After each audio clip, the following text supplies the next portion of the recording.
கர்த்தரும் இரட்சகருமாகிய இயேசு கிறிஸ்து நாமத்தினால் உங்கள் எல்லோரையும் அடியேன் அன்போடு வாழ்த்தி வரவேற்கிறேன். இப்பொழுதும் 1 பேதுரு 1வது அதிகாரத்தின் 21வது வசனத்தினை நாம் எல்லோருமாய் இணைந்து வாசிப்போமாக. உங்கள் விசுவாசமும் நம்பிக்கையும் தேவன் மேல் இருக்கும்படி அவரை மரித்தோரிலிருந்து எழுப்பி அவருக்கு மகிமையை கொடுத்தார். பிதாவாகிய தேவன் குமாரனாகிய இயேசுவை மரித்தோரிலிருந்து எழுப்பி மகிமையை கொடுக்க காரணம் என்ன என்று கேட்டால், நம்முடைய விசுவாசமும் நம்முடைய நம்பிக்கையும் பிதாவாகிய தேவனின் மேலே இருக்கும்படியாக. விசுவாசம், நம்பிக்கை. விசுவாசம் என்றால் ஃபெய்த், நம்பிக்கை என்றால் ஹோப். விசுவாசம், நம்பிக்கை. ஏன் வேறு வார்த்தைகள் இங்கே சேர்க்கப்படவில்லை?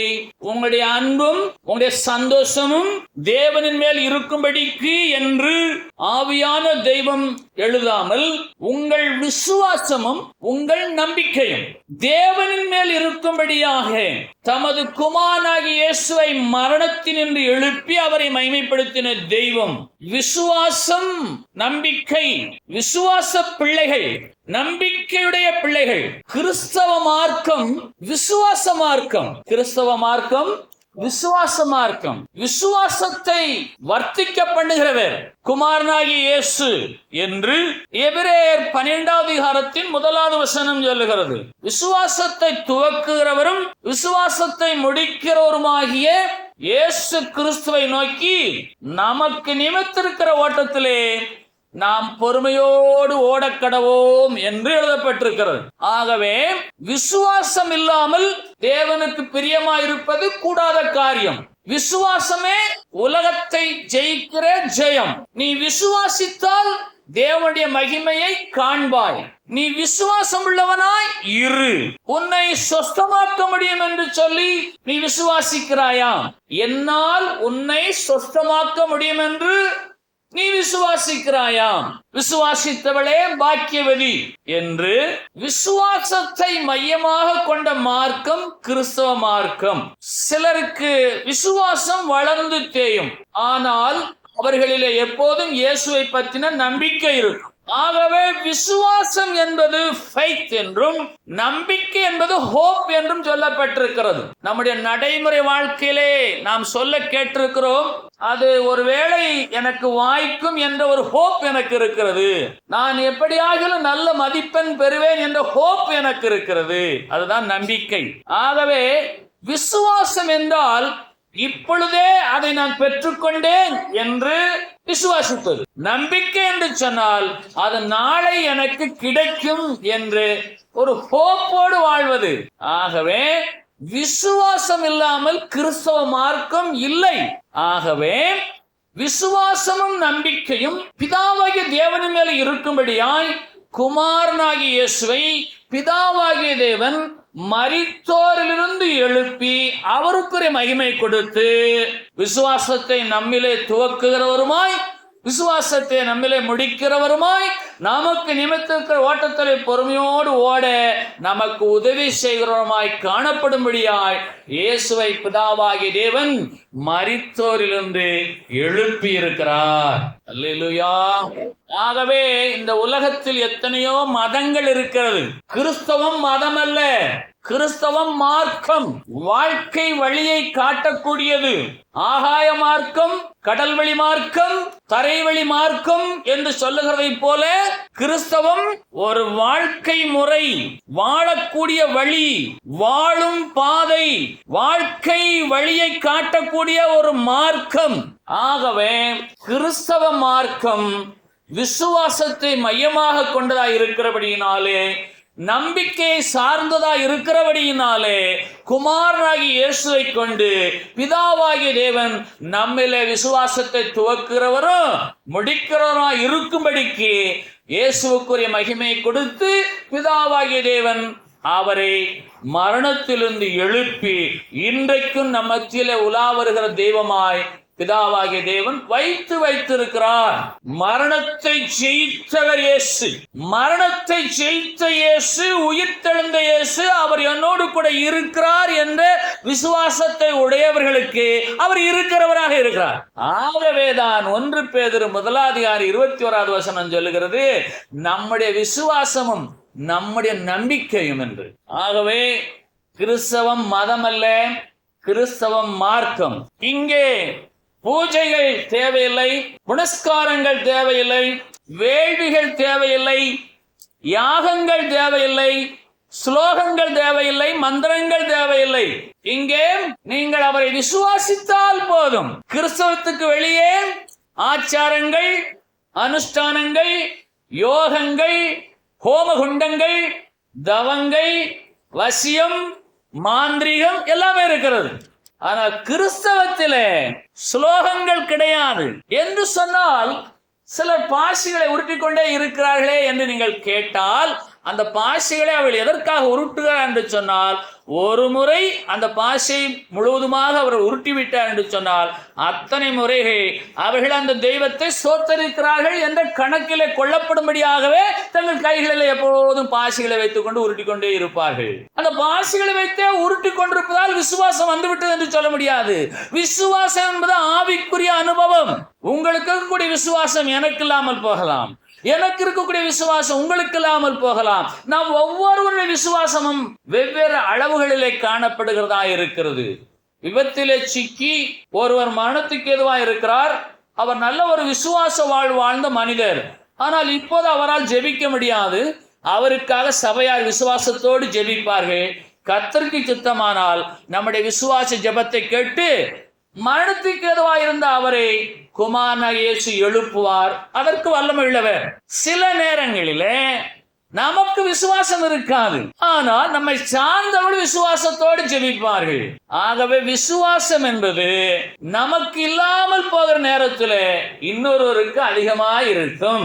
இன்னொருவருக்கு இல்லாத சூழ்நிலையில நமக்கு விசுவாசம் உண்டாயிருக்கும் என்று சொன்னால், குடும்பத்திலே யாராயிலும் ஒருவர் விசுவாசத்திலே நிரம்பி வெளிகிற பாத்திரமாய் காணப்பட்டால் அந்த முழு குடும்பம் ஆசீர்வதிக்கப்படும். ஆகவே விசுவாசம் என்பது மந்திர தந்திரங்களினாலே வர முடியாது. ஸ்லோகங்களை சொல்லி, யாகங்களை செய்து, தவத்தை செய்து விசுவாசத்தை வர்த்திக்க பண்ண முடியாது. இன்றைக்கு மஞ்சளிலே குளிக்கிறார்கள், தீயிலே நடக்கிறார்கள், தீச்சட்டிகளை ஏந்துகிறார்கள், அங்க பிரதட்சணம் செய்கிறார்கள், அலகு குத்துகிறார்கள், கழுவேறுகிறார்கள், காவடி எடுக்கிறார்கள், கால்நடையாய் நடந்து செல்கிறார்கள். இவைகளெல்லாம் கிறிஸ்தவத்திலே கிடையவே கிடையாது. இயேசுவே நீரே என் தெய்வம் என்று சொல்லி நான் விசுவாசித்தால் போதும், அந்த விசுவாசத்தின்படியே தேவனாகிய கர்த்தர் என்னை ஆசீர்வதிக்கிறவராய் இருக்கிறார். அல்லேலூயா. வெளியிலே ஆச்சாரங்கள், அனுஷ்டானங்கள், யோகங்கள், தவங்கள், பூஜைகள், புனஸ்காரங்கள், வேள்விகள், யாகங்கள், யோகங்கள், ஆரண்யங்கள், உபநிடதங்கள், உபநிடத சத்துக்கள், பிரமாணங்கள் நிறைய இருக்கிறது வெளியிலே. ஆனால் கிறிஸ்தவத்தில் இவை எதுவுமே கிடையாது. நீங்கள் இயேசுவை விசுவாசித்தால் போதும். உங்களுடைய விசுவாசமும் உங்களுடைய நம்பிக்கையும் பிதாவாகிய தேவனில் உண்டாயிருக்கும்படியாய் குமாரனாகிய இயேசுவை மரித்தோர் என்று எழுப்பின தெய்வம் பிதாவாகிய தேவன். ரோமர் 4:25 பக்கம் 212. அவர் நம்முடைய பாவங்களுக்காக ஒப்புக் கொடுக்கப்பட்டும் நாம் நீதிமான்களாக்கப்படுவதற்காக எழுப்பப்பட்டும் இருக்கிறார். முதலாவது பகுதி நம்முடைய பாவத்தை போக்கும் ஜீவாதார பலி, கிருபாதார பலியாக அவர் சிலுவைக்கு ஒப்பு கொடுக்கப்பட்டார். இயேசுவும் தம்மை தாமே ஒப்பு கொடுத்தார். அது நிறைவேறிவிட்டது. இரண்டாவதாக அவர் நாம் நீதிமான்களாக்கப்படும்படிக்கு அவர் எழுப்பப்பட்டார். நம்முடைய விசுவாசமே நமக்கு நீதியா எண்ணப்படுகிறது. கலாத்தியர் 3:6 சொல்லுகிறது, ஆபிரகாம் தேவனை விசுவாசித்தான், அது அவனுக்கு நீதியாக எண்ணப்பட்டது. அதுபோல நாம் இயேசுவை விசுவாசிக்கும்படியாய், இயேசுவின் மேலே நம்பிக்கை வைக்கும்படியாய் பிதாவாகிய தேவன் குமாரனாகிய இயேசுவை மரணத்தினின்று எழுப்பி அவருக்குரிய மகிமையை கொடுத்தார். எனவே இன்றைக்கு நம்முடைய விசுவாசமும் நம்பிக்கையும் இயேசு மேல அதிகமாய் கட்டப்படுவதாக. சங்கீதம் 130 வசனம் 7, பக்கம் 753 பழைய ஏற்பாட்டிலே. இஸ்ரவேல் கர்த்தரை நம்பி இருப்பதாக. கர்த்தரிடத்தில் கிருபையும் அவரிடத்தில் திரளான மீட்பும் உண்டு. உங்கள் விசுவாசமும் உங்கள் நம்பிக்கையும் தேவன் மேல் இருக்கும்படிக்கு மரித்தோரிலிருந்து எழுப்பி இயேசுவுக்குரிய மகிமையை பிதாவாகிய தேவன் கொடுத்திருக்கிறபடினாலே இஸ்ரவேல் ஜனங்களாகிய நாம் யாவரும் கர்த்தரை நம்பி இருப்போமாக. சங்கீதம் 137, இஸ்ரவேல் கர்த்தரை நம்பி இருப்பதாக. கர்த்தரிடத்தில் கிருபையும் அவரிடத்தில் திரளான மீட்பும் உண்டு. அவரிடத்தில் கிருபையும் அவரிடத்தில் திரளான மீட்பும் உண்டு. எபேசியர் 1 அதிகாரம் 7 வசனம், புதிய ஏற்பாட்டிலே 264 பக்கம். அவருடைய கிருபையின் ஐஸ்வரியத்தின்படியே இவருடைய இரத்தத்தினாலே பாவ மன்னிப்பாகிய மீட்பு இவருக்குள் நமக்கு உண்டாயிருக்கிறது. அவருடைய கிருபையும் அவருடைய திரளான மீட்பு நமக்கு சொந்தம், அது உண்டு. அவருடைய கிருபை ஒரு ஐஸ்வர்யம். எபேசியர் 1 அதிகாரத்தின் 7 வசனம், அவருடைய கிருபையின் ஐஸ்வரியத்தின்படியே குமாரனாகிய இயேசுவின் இரத்தத்தினாலே பாவ மன்னிப்பாகிய மீட்பு கிறிஸ்துவுக்குள் நமக்கு உண்டானது. சங்கீதம் 49:6 பழைய ஏற்பாட்டிலே 699 பக்கம். தங்கள் செல்வத்தை நம்பி தங்கள் திரளான ஐஸ்வரியத்தினால் பெருமை பாராட்டுகிற ஒருவன் உண்டு. தங்கள் திரளான ஐஸ்வரியத்தினாலே பெருமை பாராட்டுகிறவர்கள் உண்டு. அவன் தன் சகோதரன் அழிவை காணாமல் அவன் என்னென்றைக்கும் உயிரோடு இருக்கும்படி எவ்விதத்தினாலும் அவனுக்கு மீட்கும் பொருளை கொள்ளவும் அவன் நிமித்தம் மீட்கும் பொருளை தேவனுக்கு கொடுக்கவும் முடியாது. ஒரு நீண்ட பிரயாணம். இந்த எபேசியர் 1 அதிகாரத்தின் 7 வசனத்தில் சொல்லப்படுகிற ஐஸ்வர்யம் கிருபையின் ஐஸ்வர்யம். சங்கீதம் 49:6 சொல்லப்படுகிற இந்த ஐஸ்வர்யம் திரளான செல்வமாகிய ஐஸ்வர்யம். இந்த திரளான செல்வமாகிய ஐஸ்வர்யத்தை உடையவன் தன் சகோதரனை மீட்கும்படியாக அவனுக்காக ஒரு பொருளையும் கொடுக்க முடியாது. 49 சங்கீதத்தின் 9 வசனம், அவருடைய ஆத்ம மீட்பு மிகவும் அருமையானது, அது அருமையா இருக்கிறது, ஆனாலும் அது ஒருபோதும் முடியாது. ஏனென்று கேட்டால் இந்த திரளான ஐஸ்வர்யமாகிய பூமிக்குரிய செல்வத்தை கொண்டு ஒருவனுடைய ஜீவனை மீட்க முடியாது. அதே வேளையிலே கர்த்தராகிய இயேசுவுடைய கிருபையின் ஐஸ்வரியத்தினாலே ஒருவனுடைய ஜீவனை மீட்க முடியும். ஆகவே பாவ மன்னிப்பாகிய மீட்பு கிருபையின் ஐஸ்வரியத்தை உடைய குமாரனாகிய இயேசுவின் இரத்தத்தினாலே நமக்கு உண்டாயிருக்கிறது. பாவ மன்னிப்பாகிய மீட்பு கர்த்தராகிய இயேசுவுடைய கிருபையின் ஐஸ்வரியத்தினாலே நமக்கு உண்டாயிருக்கிறது. அதே வேளையிலே நீதிமொழிகள் 13 அதிகாரத்தின் 8 வசனம் சொல்லுகிறது, மனுஷனுடைய ஐஸ்வர்யம் அவனுடைய பிராணனை மீட்கும். மனுஷனுடைய ஐஸ்வர்யம் அவருடைய பிராணனை மீட்கும், ஆனால் அவருடைய ஆத்மாவை மீட்காது. கிருபையின் ஐஸ்வர்யமோ மனிதனுடைய ஆத்மாவை மீட்கும். ஆகவே பூமிக்குரிய ஐஸ்வர்யத்தினாலே நம்முடைய பிராணனை வேண்டுமானால் நாம் மீட்டுக் கொள்ளலாம். ஆனால் கிருபையின் ஐஸ்வர்யத்தினாலே மாத்திரமே ஆத்ம மீட்பை நாம் பெற்றுக்கொள்ள முடியும். ஆகவே பூமியிலே அநேக நினைக்கிறார்கள், மீட்கும் பொருளாக பணத்தை கொடுத்து நான் ஆத்ம ரட்சிப்பை பெற்றுக் கொள்ளுவேன், நான் ஆத்ம மீட்பை பெற்றுக் கொள்ளுவேன், நான் எனக்கு உண்டாயிருக்க செல்வ பெருக்கினாலே என் ஐஸ்வர்யத்தை செலவு செய்து ஒரு கோவிலை கட்டி அதற்கு கும்பாபிஷேகம் நடத்தி அன்னதானம் செய்து நான் என் ஆத்மாவை மீட்டுக் கொள்வேன் என்று சொல்லி உலக ஜனங்கள் எண்ணுகிறார்கள். அது இங்கே கிறிஸ்தவத்திலே நடப்பதற்கான வாய்ப்பே கிடையாது.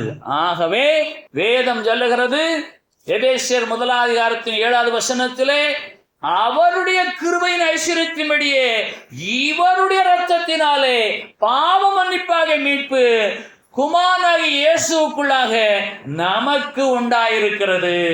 எவ்வளவு பெரிய ஆசீர்வாதம்! ஆகவே ஆத்தும மீட்பு என்பது கர்த்தராகிய இயேசுவுடைய இரத்தத்தினாலே மாத்திரமே உண்டாகிறதா இருக்கிறது. அவருடைய கிருபையின் ஐஸ்வர்யம், அவருடைய மீட்பு எல்லாம் அவரை விசுவாசிக்கிற, அவரை நம்புகிற இந்த உலகத்தில் உள்ள ஜனங்கள் யாராக இருந்தாலும் அவர்கள் மேலே வந்து தங்குகிறதா இருக்கிறது. ஆகவே இந்த நாளிலே அநேகர் தங்களுடைய ஐஸ்வர்யத்தினாலே தங்களுடைய பிராணனை தக்க வைத்துக் கொண்டிருக்கிறார்கள். மருத்துவம் சொல்லுகிறது, மருத்துவ விஞ்ஞானம் சொல்லுகிறது, இப்போதெல்லாம் இறப்பு விகிதம் குறைந்திருக்கிறது. முன்பு இருந்ததை போல இப்பொழுது இறப்பு விகிதம் இல்லை என்று சொல்லுகிறார்கள். காரணம் என்ன? தங்களுடைய ஐஸ்வர்யத்தினாலே, செல்வத்தினாலே தங்களுக்கு வரக்கூடிய பலவீனங்களை, மருந்து மாத்திரைகளை உட்கொண்டு தங்களுடைய பிராணனை தங்களுக்குள்ளாக தக்க வைத்துக் கொள்ளக்கூடிய உலகத்தின் ஜனங்கள் அதிகமாக இருக்கிறார்கள். ஆனாலும் அவர்களினாலே தங்களுடைய ஆத்ம மீட்பை பெற்றுக் கொள்ள முடியாது. ஆகவே நீதிமொழிகள் 13:8 சொல்லுகிறது, மனுஷனுடைய ஐஸ்வர்யம் அவனுடைய பிராணனை மீட்கும், அதே வேளையிலே பிதாவாகிய தேவனுடைய கிருபையின் ஐஸ்வர்யம் என்று சொன்னால் பாவ மன்னிப்பாகிய மீட்பை, ஆத்ம மீட்பை கொடுக்கும்.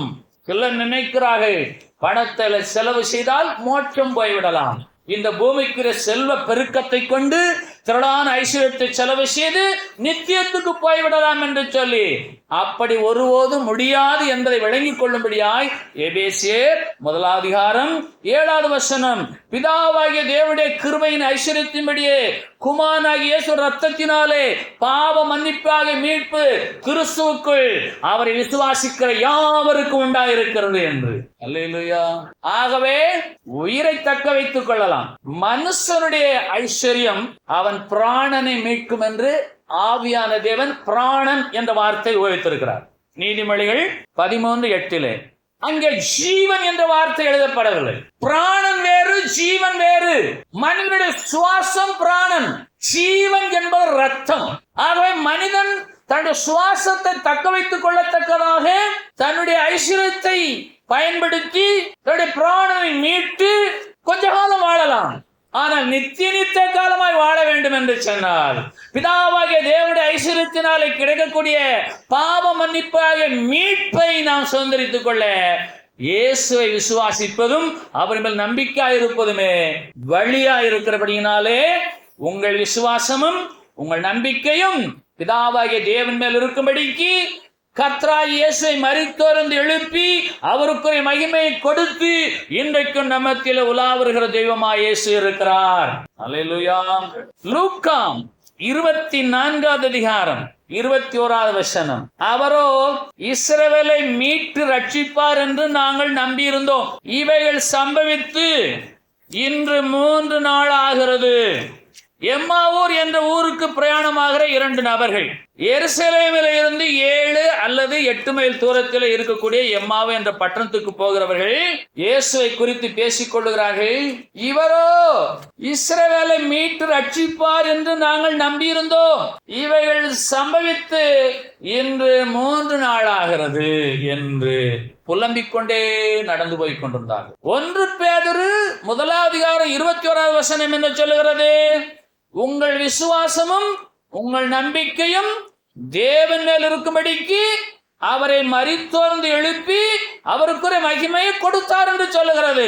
அவர் மேலே நம்பிக்கை வைத்த இவர்களோ வந்தால் இப்போது சொல்லுகிறார்கள், இவரோ மரித்தார், ஆனால் இன்று 3 நாள் ஆகிறது, அவரை பற்றிய தகவல் எதுவுமே இல்லை என்று சொல்லி. அப்பொழுது இயேசு சொல்லுகிறார் லூக்கா 24:25 அப்பொழுது அவர் அவர்களை நோக்கி, தீர்க்கதரிசிகள் சொன்ன யாவையும் விசுவாசிக்கிறதற்கு புத்தி இல்லாத மந்த இருதயம் உள்ளவர்களே.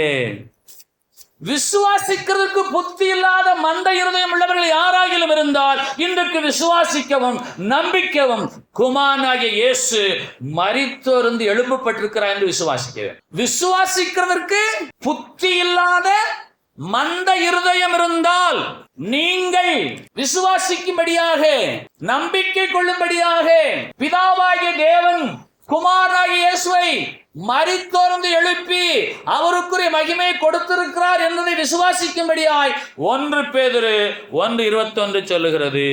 இந்த சீஷர்கள் இயேசுடைய சீஷர்கள் அல்ல. அதற்கு ஆதாரம் இந்த வேத புத்தகத்திலே கொடுக்கப்பட்டிருக்கிறது. லூக்கா 24:33 அந்நேரமே எழுந்திருந்து எருசலேமுக்கு திரும்பி போய் 11 அவரோடு இருந்தவர்களும் கூடியிருக்க கண்டு என்று எழுதப்பட்டிருக்கிறது. இவர்கள் இருவரும் பேதுருவோடு கூட இருந்தவர்கள். கல்லறை காலியாயிருக்க கண்டு எருசலேமை விட்டு எம்மாவு என்ற ஊருக்கு பிரயாணப்பட்டார்கள்.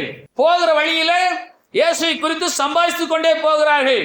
அந்த சம்பாஷணையின் ஒரு பகுதிதான் அவரே இஸ்ரவேலை மீட்டு ரட்சிப்பவர் என்று நாங்கள் நம்பியிருந்தோம். இவைகள் சம்பவித்து இன்று 3 நாளாகிறது என்று சொல்லி, இன்றைக்கு நம்முடைய வாழ்க்கையிலும் இயேசுவே எங்களை மீட்டு ரட்சிப்பார் என்று நாங்கள் நம்பி இருக்கிறோம். ஆனால் நாங்கள் ரட்சிக்கப்பட்டு 30 ஆண்டுகள் ஆகியும் எங்களுக்கு ரட்சிப்பில்லை, எங்களுடைய வாழ்க்கையில் ஆசீர்வாதம் இல்லை என்று சொன்னால் அப்படி அல்ல. தீர்க்கதரிசிகள் சொல்லிய யாவைகளை விசுவாசிப்பதற்கு மனுஷகுமாரனாகிய இயேசுவை விசுவாசிக்க புத்தி இல்லாமல் போன மந்த இருதயம், விசுவாசிக்கிறதற்கு புத்தி இல்லாமல் போன மந்த இருதயம் மாறுவதாக இயேசு நாமத்தினாலே. ஏனென்று கேட்டால் உங்கள் விசுவாசமும் உங்கள் நம்பிக்கையும் பிதாவாகிய தேவன் மேல் இருக்கும்படிக்கு குமாரனாகிய இயேசுவை மரித்தோரிலிருந்து பிதாவாகிய தேவன் எழுப்பி அவருக்குரிய மகிமை கொடுத்திருக்கிறார். நீங்கள் விசுவாசிக்க வேணும். விசுவாசியாத இருவரை பார்த்து இயேசு திட்டுகிறார். விசுவாசிக்கிறதுக்கு புத்தி இல்லாத மந்த இருதயம் உள்ளவர்களே. விசுவாசமும் இல்லை, புத்தியும் இல்லை, மந்தமான இருதயம் இருக்கிறது.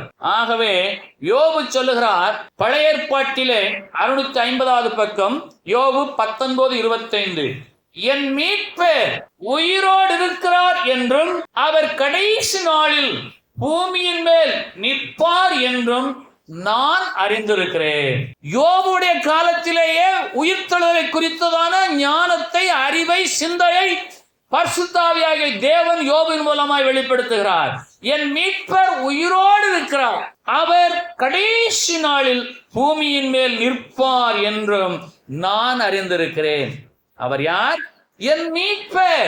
அவரோ இவரோ எங்களை மீட்டு ரட்சிப்பார் என்று நாங்கள் நம்பியிருந்தோம்.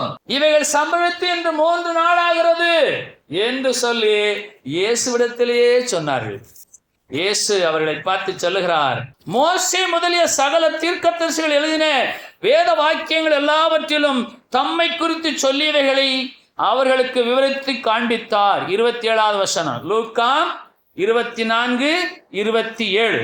மோசே முதலிய சகல தீர்க்கதரிசிகளும் எழுதின வேத வாக்கியங்கள் எல்லாவற்றிலும் தம்மை குறித்து சொல்லியவைகளை அவர்களுக்கு விவரித்து காண்பித்தார். இன்றைக்கு இயேசு உங்களுக்கு விவரித்து காண்பிக்கக்கூடிய வார்த்தை ஒன்று உண்டென்று சொன்னால், உங்கள் விசுவாசமும் உங்கள் நம்பிக்கையும் தேவனாகிய கர்த்தர் மேல் இருக்கத்தக்கதாக குமாரனாகிய இயேசுவை மரணத்தினின்று எழுப்பி மகிமையுள்ள தெய்வமாய் நமக்காக பிதாவாகிய தேவன் மீண்டும் கொடுத்திருக்கிறார். ஆனபடியினாலே இஸ்ரவேல் அவரை நம்பி இருப்பதாக சங்கீதம் 137. நாம் யாரை நம்பி இருக்கிறோம்? அவரை நம்பி இருக்கிறவர்களுக்கு கிருபை உண்டு, திரளான மீட்பு உண்டு. அந்த மீட்பு என்ன மீட்பு என்றால் பாவ மன்னிப்பாகிய மீட்பு. அந்த ஐஸ்வர்யம் கிருபையின் ஐஸ்வர்யம். இந்த உலகத்தின் ஐஸ்வர்யத்தை கொண்டு இந்த ஆத்ம மீட்பை பெற்றுக்கொள்ளலாம் என்று ஒருவன் நினைத்தால் அவன் பிராணனைத்தான் அவன் மீட்க முடியும், அவருடைய ஆத்மத்தை அவன் மீட்க முடியாது. இவர்களோ எம்மாவிற்கு பிரயாணமான அந்த 2 நபர்கள் சொல்லுகிறார்கள், அவரே இஸ்ரவேலை மீட்டு ரட்சிப்பவர் என்று நாங்கள் நம்பியிருந்தோம். இவைகள் சம்பவித்து இன்று 3 நாளாகிறது. இந்த காலதாமதம் ஆனவுடனே இவருடைய விசுவாசம் மந்த இருதயமாகி போனது. ஆகவேதான் இயேசு சொல்லுகிறார், தீர்க்கதரிசிகள் சொன்ன யாவையும் விசுவாசிப்பதற்கு புத்தி இல்லாத மந்த இருதயம் உள்ளவர்களே, நீங்களும் நானும் யோபு சொல்லுகிறதை போல யோபு 19:25 வசனத்தில் சொல்லப்பட்டிருக்கிற கருத்தை நாம் நமக்கு சொந்தமாக்கி கொள்ள வேணும். என் மீட்பர் உயிரோடு இருக்கிறார் என்றும். யாரெல்லாம் விசுவாசிக்கிறோம்?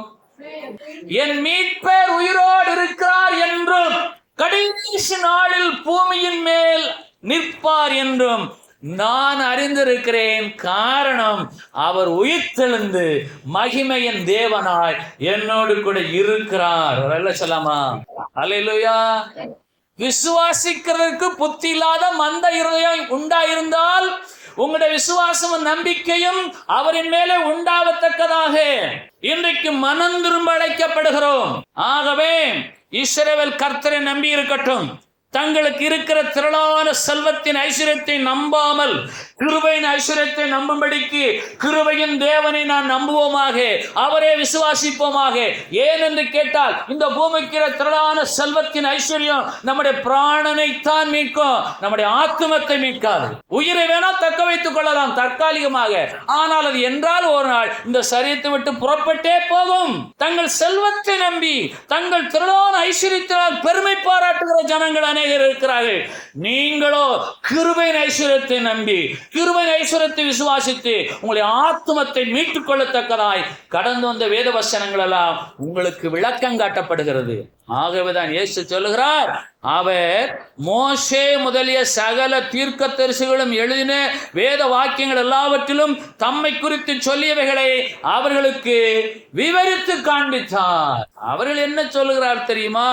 அப்பொழுது அவர்கள் ஒருவர் நோக்கி, 32வது வசனம், லூக்கா 24:32, அவர்கள் ஒருவரை ஒருவர் நோக்கி வழியிலே அவர் நம்முடனே பேசி வேத வாக்கியங்களை நமக்கு விளக்கம் காட்டின பொழுது நம்முடைய இருதயம் நமக்குள்ளே கொழுந்து விட்டு எரியவில்லையா என்று சொல்லிக் கொண்டார்கள். இன்றைக்கு உங்களுடைய இருதயம் கொழுந்து விட்டு எரியத்தக்கதாக இந்த செல்வத்தை நம்பி தங்கள் திரளான ஐஸ்வர்யத்தினால் பெருமை பாராட்டுகிற ஜனங்கள் மத்தியிலே குடியிருக்கிற நீங்களும் நாளும் அவருடைய கிருபையின் ஐஸ்வர்யம் எனக்கு உண்டு, அவருடைய கிருபை எனக்கு போதும் என்ற விசுவாசமும் நம்பிக்கையும் தேவனின் மேல இருக்கத்தக்கதாக. எனக்கு எவ்வளவு பணம் வந்தாலும் என் கையில் நிற்க மாட்டேங்கிறது, வருமானம் குறைவு, நான் ஏழ்மையான நிலையில இருக்கிறேன், எனக்கு வங்கி கணக்குகளிலே போதிய அளவு பணம் கிடையாது, என் வீட்டிலே அதிகமான ஆபரணங்கள் கிடையாது, நான் எளிமையான வாழ்க்கை வாழ்ந்து கொண்டிருக்கேன் என்று சொல்லி யாராயிலும் எண்ணிக்கொண்டிருந்தால், இஸ்ரவேலே கர்த்தரை நம்பி இருப்பதாக உங்களுடைய விசுவாசமும் உங்களுடைய நம்பிக்கையும் பிதாவாகிய தேவன் மேலே இருக்கும்படிக்கு குமாரனாகிய இயேசுவை அவர் மகிமுள்ளவரை எழுப்பி இருக்கிறார். அந்த இஸ்ரவேல் ஜனங்களாகிய நீங்களோ வென்றால் கர்த்தரை நம்பி இருப்பீர்களானால் கர்த்தரிடத்தில் கிருபையின் ஐஸ்வர்யமும் திரளான மீட்பும் உண்டு. இந்த உலகத்தின் ஜனங்களோ தங்கள் செல்வத்தை நம்பி தங்கள் திரளான ஐஸ்வர்யத்தினால் பெருமை பாராட்டிக் கொண்டிருப்பார்கள். நீங்களும் என்றால் கிருபையின் ஐஸ்வர்யத்தை சுதந்திரித்துக் கொள்கிற தேவ ஜனங்களாய் இஸ்ரவேல் ஜனங்களாய் நீங்கள் கர்த்தரையே எப்போது நம்பியிருங்கள், கர்த்தரையே எப்போது விசுவாசியுங்கள். எம்மாவது சீசர்கள் சொல்லுகிறார்கள், இவரே இஸ்ரவேலை மீட்டு ரட்சிப்பவர் என்று நாங்கள் நம்பி இருந்தோம், அவரே கடந்து போன அவரே. இவைகள் சம்பவித்து 3 நாட்கள் ஆகிறது. ஆனால் யோபு என்ற ஒரு ஐஸ்வர்யவான் செல்வ செருப்பிலே வாழ்ந்தவர், செல்வ செழிப்பிலே வாழ்ந்தவர் சொல்லுகிறார், எல்லா உடைமைகளை இழந்தவர், பிள்ளைகளை பறிகொடுத்தவர், ஆஸ்தியை இழந்தவர், அந்தஸ்து இழந்தவர், சரீர ஆரோக்கியத்தை இழந்தவர். அவர் சொல்லுகிறார், என் மீட்பேர் என்று சொல்லுகிறார். கவனிக்க வேண்டிய இடம், அவர் என்னை மீட்டு ரட்சிக்க வல்லவுள்ளவர். எம்மாவிற்கு பிரயாணமர்கள் சொல்லுகிறார்களே, அவரே இஸ்ரவேலை மீட்டு ரட்சிப்பார் என்று நாங்கள் நம்பியிருந்தோம். சொல்லுகிறார், தீர்க்கதரிசிகள் சொன்னவைகளை விசுவாசிக்க புத்தி இல்லாத மந்த இருதயம் உள்ளவர்களே. அற்புதமான வார்த்தை. தீர்க்கதரிசிகள் சொன்ன யாவையும் விசுவாசிக்கிறதற்கு புத்தி இல்லாத மந்த இருதயம் உள்ளவர்களே, இன்றைக்கு நீங்கள் விசுவாசிக்கத்தக்கதாக உங்கள் விசுவாசமும் நம்பிக்கையும் கர்த்தர் இயேசுவில் இருக்கும்படியாய் இஸ்ரவேல் ஜனங்களாக நீங்கள் எல்லா சூழல்களும் கர்த்தரையே நம்பியிருங்கள். ஏனென்றால் கர்த்தரிடத்தில் திரளான மீட்பும் கிருபையின் ஐஸ்வர்யமும் உண்டு. யோபு சொல்லுகிறார், என் மீட்பர் உயிரோடு இருக்கிறார் என்றும். அவர் கடைசி நாளில், எந்த கடைசி நாளில்? உங்களுடைய தேவைக்கு நெருக்கமான அந்த கடைசி நிமிடம், உங்களுடைய வாழ்க்கையின் கடைசி நேரம் என்று நீங்கள் நினைக்கிற அந்த கடைசி நாள், அந்த இடுக்கமான சூழ்நிலை, இதோடு என் வாழ்க்கை முடிந்தது, இதுவே என் கடைசி நிமிடம் என்று நீங்கள் நினைக்கிற அந்த கடைசி நிமிடத்திலே தேவனாகிய கர்த்தர் பூமியின் மேல் நிற்கிறதை நீங்கள் காண்பீர்கள். ஆகவே கடைசி எது? உங்களுடைய விசுவாசத்தை இழந்த நிலை, உங்களுடைய நம்பிக்கை இழந்த நிலை. எல்லாம் முடிந்து விட்டது, நாங்களோ அவரையே நம்பியிருந்தோம், இவைகள் சம்பவத்தி 3 நாளாகி போனது என்று சொல்லி விசுவாசத்தை துவக்கிறவர் முடிக்கிறவராகி இயேசுவிடத்திலே அவர்கள் குறை சொல்லிக் கொண்டிருந்தபடினாலே இயேசு சொல்லுகிறார் அற்புதமாக, தீர்க்கதரிசிகள் சொன்ன யாவையும் விசுவாசிக்கிறதுக்கு புத்தி இல்லாத மந்த இருதயம் உள்ளவர்களே என்று சொல். இன்னும் அநேக ஆதாரங்களை அவர் அவர்களுக்கு விவரித்து சொன்ன போது அவர்கள் சொல்லுகிறார்கள், வேத வாக்கியங்களை நமக்கு அவர் விளக்கம் காட்டின பொழுது நம்முடைய இருதயம் நமக்குள்ளே கொழுந்து விட்டு எரியவில்லையா என்று சொல்லிக் கொண்டார்கள் என்று வேதம் சொல்லுகிறது. ஆகவே இன்றைக்கு மந்த இருதயம் அகலுவதாக, அவிசுவாசம் அகலுவதாக, விசுவாசமும் நம்பிக்கையும் இயேசு மேல் உண்டாவதாக. இஸ்ரவேல் ஜனங்களாகி நீங்கள் இயேசுவை நம்பி இருப்பீர்களாக. ஏனென்று கேட்டால் கர்த்தரிடத்தில் கிருபையின் ஐஸ்வர்யம் உண்டு, அவருடைய குமாரன் இயேசுவின் மூலமாய் திரளான மீட்பு உண்டு. அது ஆத்தும மீட்பு, சரீர மீட்பு, உலக பிரகாரம தேவைகளின் மீட்பு, எல்லா மீட்புகளையும் கொடுக்க கர்த்தர் இயேசு என்ற தெய்வம் மரித்து அடக்கம் பண்ணப்பட்டு எழுப்பப்பட்டு நம்மோடு கூட உலா வருகிறவராய் இருக்கிறார். கரங்களை உயர்த்தலாமா? ஏசாயா 48வது அதிகாரம் 17வது வசனம். ஏசாயா 48வது அதிகாரம் 17வது வசனம். பழைய ஏற்பாட்டில் 855வது பக்கம். இஸ்ரவேலின் பரிசுத்தராயிருக்கிற உன் மீட்பரான கர்த்தர் சொல்லுகிறதாவது, இஸ்ரவேலின் பரிசுத்தராயிருக்கிற உன் மீட்பரான கர்த்தர் சொல்லுகிறதாவது, பிரயோஜனமாய் இருக்கிறதை உனக்கு போதித்து நீ நடக்க வேண்டிய வழியிலே உன்னை நடத்துகிற உன் தேவனாகிய கர்த்தர் நானே. கர்த்தர் சொல்லுகிறதை கவனிக்க வேண்டும். இஸ்ரவேலாகிய நீங்கள் அவரை நம்பி இருப்பீர்களே ஆனால், சங்கீதம் 137 படி இஸ்ரவேல் கர்த்தரை நம்பி இருப்பதாக. அப்படிப்பட்ட ஜனங்களை பார்த்து தேவன் சொல்லுகிறார், இஸ்ரவேலின் பரிசுத்தராயிருக்கிற உன் மீட்பரான கர்த்தர். யோபு சொல்லுகிறார், என் மீட்பர் உயிரோடு இருக்கிறார் என்று சொல்லி. எந்த விசுவாச பிள்ளை என் மீட்பர் உயிரோடு இருக்கிறார் என்று சொல்லி விசுவாசித்து அவரை நம்பி அவர்களுக்கு சொல்லுகிறார்களோ அவர்களை பார்த்து பிதாவாகிய தேவன் சொல்லுகிறார், நான் உன் மீட்பர் என்று கர்த்தர் சொல்லுகிறார். என் மீட்பர் உயிரோடு இருக்கிறார் என்று சொல்லி எவர் ஒருவர் சொல்லுகிறார்களோ அவர்களை பார்த்து கர்த்தர் சொல்லுகிறார், இஸ்ரவேலின் பரிசுத்தராயிருக்கிற உன் மீட்பராகிய நான் என்று கர்த்தர் சொல்லுகிறார். யாரெல்லாம் சொல்லுகிறோம்? என் மீட்பர் உயிரோடு இருக்கிறார். அவரிடத்தில் கிருபையின் ஐஸ்வர்யமும் திரளான மீட்பும் உண்டு. கடைசி நாளில் அவர் எழுப்புவார். என் பிரச்சனையின் முடிவிலே அவர் என்னை எழுப்புவிப்பார். எனக்கு பிரயோஜனமாய் இருக்கிறதை போதிப்பார். நான் நடக்க வேண்டிய வழியிலே என்னை நடத்துவார். என் தேவனாகிய கர்த்தர் அவரே. அவரே எங்களை மீட்டு ரட்சிப்பார் என்று நம்பியிருந்தோம். இவைகள் சம்பவித்து 3 நாளாகி போனது. தீர்க்கதரிசிகள் சொன்ன வார்த்தைகளை விசுவாசிக்கிறதுக்கு புத்தி இல்லாத மந்த இருதயம் உள்ளவர்களே, யோபுவை போல நீங்கள் சொல்லுங்கள், என் மீட்பர் உயிரோடு இருக்கிறார். அவர் அடக்கம் பண்ணப்பட்டு உயிர் தெழுந்து மகிமையா என்னோடு கூட இருக்கிறார். என் கடைசி விட நேரத்திலே அவர் என்னை உயிர்ப்பிப்பார், என்னை எழுப்புவார். என் இஸ்ரவேலின் தேவனாகிய கர்த்தர் பரிசுத்தர், அவர் என் மீட்பர் என்று அவர் சொல்லுவார்கள். உங்களை மீட்கும்படியாக, உங்களை மீட்டு ரட்சிக்கும்படியாக. மத்தேயு 1வது அதிகாரம் 21வது வசனம். அவருக்கு இயேசு என்று பெயரிடுவாயாக, ஏனெனில் அவர் தமது ஜனங்களின் பாவங்களை நீக்கி அவர்களை ரட்சிப்பார். இயேசு கிறிஸ்துடைய பணி என்ன? தமது ஜனங்களின் பாவங்களை நீக்கி பாவ மன்னிப்பாகிய மீட்பை கொடுக்கிற ரட்சகர். ஏசாயா 48வது அதிகாரத்தின் 17வது வசனம் சொல்லுகிறது, இஸ்ரவேலின் பரிசுத்தராகிய உன் மீட்பர். முதலாவது ரட்சகர், இரண்டாவது அவர் மீட்பர். 1 தீமோத்தேயு 2வது அதிகாரம் 6வது வசனம். எல்லாரையும் மீட்கும்படியாக, மீட்கும் பொருளாக தம்மை ஒப்பு கொடுத்த மனுஷனாகிய கிறிஸ்து இயேசு அவரே என்று சொன்னால், ரட்சகர், மீட்பர், மீட்கும் பொருள். மீட்கும் பொருள் என்றால் என்ன என்று கேட்போமேயானால், நீங்கள் ஒரு பொருளை வங்கியிலே அடகு வைத்திருக்கிறீர்கள்.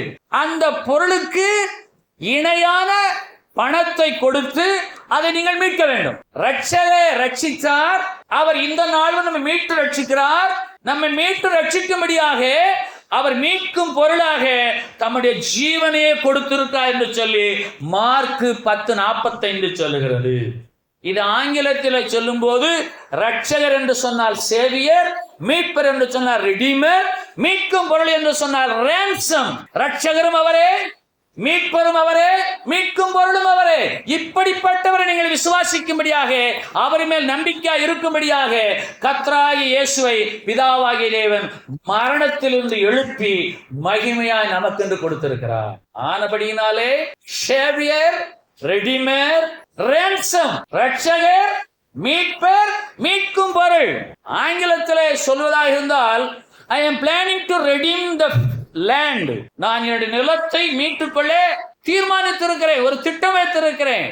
ஆகவே ransom என்பது என்ன என்று கேட்டால், ஒரு பொருள் அடகில வைக்கப்பட்டிருக்கிறது, அந்த பொருளை மீட்கும்படியாக மீட்கும் பொருள் வேண்டும். உங்களையும் என்னையும் பாவத்தினின்று மீட்கும்படியாய் பரிகாரம் செய்த இயேசு தம்முடைய இரத்தத்தையே, தம்முடைய ஜீவனையே மீட்கும் பொருளாக கொடுத்து நம்மை மீட்ட தேவனாய் கர்த்தர் எப்படிப்பட்டவே? இஸ்ரவேலின் பரிசுத்தராகிய உன் மீட்பரான கர்த்தர் என்று கர்த்தர் நானே என்று கர்த்தர் சொல்கிறார். அந்த இஸ்ரவேலின் பரிசுத்தராகிய அந்த மீட்பரான கர்த்தர் தான் சொல்லுகிறார், நான் பிரயோஜனமாய் இருக்கிறதைத்தான் உனக்கு போதிப்பேன், நீ நடக்க வேண்டிய வழியிலே உன்னை நடத்துவேன். ஏனென்று கேட்டால், நான் உன் தேவனாகிய கர்த்தர். இன்றைக்கு உங்களுக்கு பிரயோஜனமான ஆலோசனை எது என்று கேட்டால், கர்த்தராகிய தேவன் தமது குமாரன் இயேசுவின் மேலே வைத்த அன்பு நிமித்தமாய் நமக்காக தம்மை தாமே சிலுவைக்கு ஒப்புக் கொடுத்தாவே, பிதாவாகிய தேவன் மேலே நம்முடைய விசுவாசம் நம்பிக்கை இருக்கும்படிக்கு குமாரன் இயேசு மரித்தோர்ந்து எழுப்பி அவருக்கு ஒரு மகிமை கொடுத்து, அவர் இந்த நாள் வரையிலும் நம்மை கிருபையாய் நடத்தும்படியாக, அவரை விசுவாசிக்கும்படியாக நம்மை நடத்துகிறவராயிருக்கிறார், அவரை நம்பும்படியாக நம்மை நடத்துகிறவராயிருக்கிறார். ஆகவேதான் சங்கீதம் 137 சொல்லுகிறது, இஸ்ரவேலே கர்த்தரை நம்பி இருப்பதாக. இஸ்ரவேல் ஜனங்களாகி நீங்கள் கர்த்தரையே நம்பியிருங்கள், கர்த்தரையே விசுவாசியுங்கள். ஆனால் உலகத்தின் ஜனங்கள் தங்கள் செல்வத்தை நம்பி தங்கள் திரளான ஐஸ்வர்யத்தினால் பெருமை பாராட்டி தங்களுடைய ஆத்துமத்தை மீட்டுக் கொள்ளலாம் என்று நினைக்கிறார்கள். அதற்கு வழியே இல்லை. ஏனென்று கேட்டால், குமாரனாகிய இயேசுடைய இரத்தத்தினாலே பாவ மன்னிப்பாக மீட்பு இயேசுவுக்குள் மாத்திரமே உண்டாகுது என்று சொல்லி எபேசியர் 1:7 சொல்லுகிறது. ஆகவே இஸ்ரவேலின் பரிசுத்தராய் இருக்கிற நம்முடைய மீட்பரான கர்த்தர் சொல்லுகிறார், நமக்கு பிரயோஜனமாய் இருக்கிறதை போதிக்கிறேன் என்று சொல்லி. இன்றைக்கு உங்களுக்கு போதிக்கப்பட்ட வார்த்தை என்ன? உங்களுடைய விசுவாசமும் உங்களுடைய நம்பிக்கையும் பிதாவாகிய தேவனிடத்தில் இருக்கும்படிக்கு அவர் குமாரனாகிய இயேசு கிறிஸ்துவை எழுப்பி அவருக்குரிய மகிமை கொடுத்து நம்மோடு கூட இருக்க செய்திருக்கிறார். 1 பேதுரு 1:21. ஆகவே நீங்கள் எப்போதும் யோபுவை போல சொல்ல முடியுமா? என் மீட்பர் உயிரோடு இருக்கிறார் என்றும் அவர் கடைசி நாளில் பூமியின் மேல் நிற்பார் என்றும் நான் அறிந்திருக்கிறேன். யோபு சொல்லுகிறார், நான் அறிந்திருக்கிறேன். என் மீட்பர், நான் என்ற வார்த்தைகளை நீங்கள் கவனிக்க வேண்டும். என் மீட்பர் உயிரோடு இருக்கிறார், நான் அறிந்திருக்கிறேன். என் இஸ்ரவேலின் பரிசுத்தராகி என் மீட்பர் என்று சொன்னால் அவர் சொல்லுவார், நான் இஸ்ரவேலின் பரிசுத்தராய் இருக்கிற உன் மீட்பரான கர்த்தர் என்று சொல்லுவார். ஆகவே உங்களுடைய விசுவாசமும் உங்களுடைய நம்பிக்கையும் இயேசு மேலே இருக்கத்தக்கதாக நீங்கள் யோபு சொன்னதை போல சொல்லுங்கள், என் மீட்பர் உயிரோடு இருக்கிறார் என்றும் கடைசி நாளில் பூமியின் மேல் அவர் நிற்பார் என்றும் நான் அறிந்திருக்கிறேன் என்று நீங்கள் ஒவ்வொருவரும் தனிப்பட்ட முறையில் சொல்லுவீர்களேயானால், பிதாவாகிய தேவன் உங்களை பார்த்து சொல்லுகிறார், இஸ்ரவேலின் பரிசுத்தராய் இருக்கிற உன் மீட்பரான கர்த்தர் நான் சொல்லுகிறேன், நான் உனக்கு பிரயோஜனமாக இருக்கிறதை போதித்து நீ நடக்க வேண்டிய வழியிலே உன்னை நடத்துகிற உன் தேவனாகிய கர்த்தர் நானே. என் மீட்பர் உயிரோடு இருக்கிறார் என்று சொல்லுகிறதை பார்த்து உன் மீட்பரான கர்த்தர் நான் என்று கர்த்தர் சொல்லுவார். எல்லாரும் முழங்கால் படியிடுவோம்.